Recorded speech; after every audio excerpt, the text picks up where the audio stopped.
Selamat pagi Bapak Ibu dan saudara sekalian yang dikasihi Yesus Kristus. Pagi hari ini dalam renungan harian kita saya akan membacakan perikop kita hari ini. Hal pengabulan doa.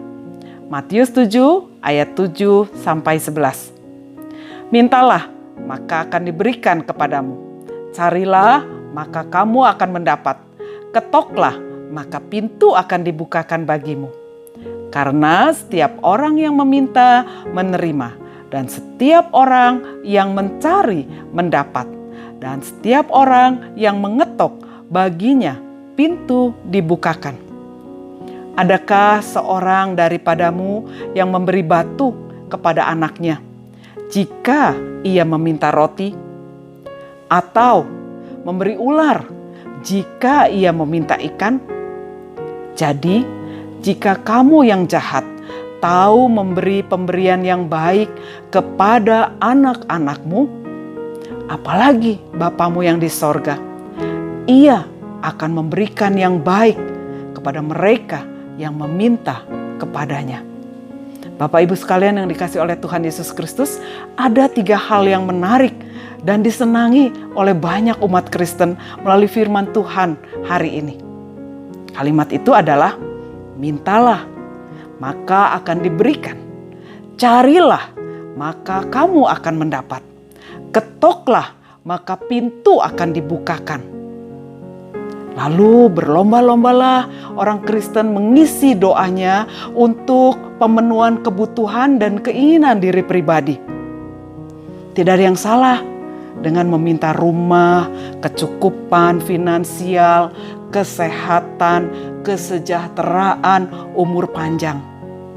Persoalannya adalah banyak orang berhenti mengisi doa hanya pada pemenuhan kebutuhan ataupun keinginan pribadinya sendiri. Sehingga muncullah kemudian kalimat kalau mereka sudah berdoa, Tuhan pasti mendengar dan menjawab doa kita. Bisa menjawab dengan segera, nanti, atau bisa juga, belum dikabulkan. Saudara sah-sah saja memiliki pemahaman demikian.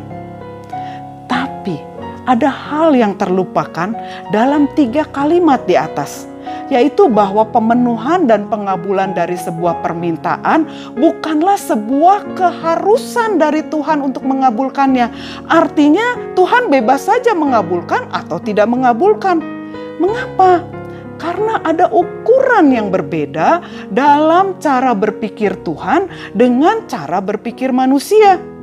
Karena itu setiap kali berdoa harusnya ada keselarasan antara apa yang kita minta dengan apa yang menurut ukuran Tuhan adalah hal yang baik. Karena baik menurut kita belum tentu baik menurut Tuhan. Bapak Ibu sekalian, persoalannya apa yang baik yang bisa kita pintakan kepada Tuhan dengan kesungguhan, sehingga kita bisa mendapatkan apa yang kita minta. Dalam ucapan bahagia hari ini, maka hal yang baik yang bisa kita pintakan sebagai isi doa adalah bukan hanya pemenuhan kebutuhan dan keinginan fisik belaka.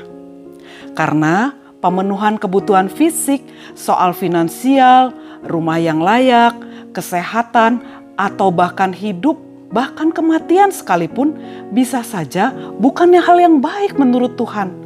Doa bukanlah cek kosong yang kita sodorkan kepada Tuhan dan kemudian kita isi semau kita. Hal yang baik adalah ucapan Yesus pada beberapa perikop dan ayat-ayat sebelum Matius 7 ayat 7 sampai 11, yaitu melepaskan diri dari keegoisan dan keserakahan akan kepemilikan harta. Melepaskan diri dari hal kekhawatiran. Hal yang baik adalah melepaskan diri dari menghakimi sesama menurut pemuasan diri dan ukuran kita saja.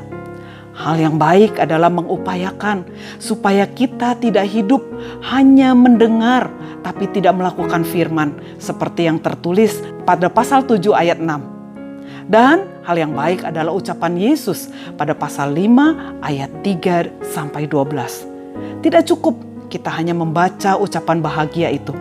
Hanya sekali. Kata-kata mintalah, carilah, ketuklah Itu adalah tindakan berulang-ulang dan harus dilakukan dengan sungguh-sungguh supaya kita bisa mendapatkan hasil yang baik. Bapak Ibu sekalian, pastikah kita dapat hasil yang baik jika kita melakukan dengan terus-menerus dan sungguh-sungguh? Yesus berkata, kepada setiap orang yang meminta, menerima. Dan setiap orang yang mencari, mendapat. Dan setiap orang yang mengetuk, baginya pintu dibukakan. Pastikan Bapak Ibu sekalian, kita semua dalam doa meminta dan mencari dan mengetuk hal yang baik, supaya kita mendapatkannya dalam hidup kita. Tuhan Yesus memberkati.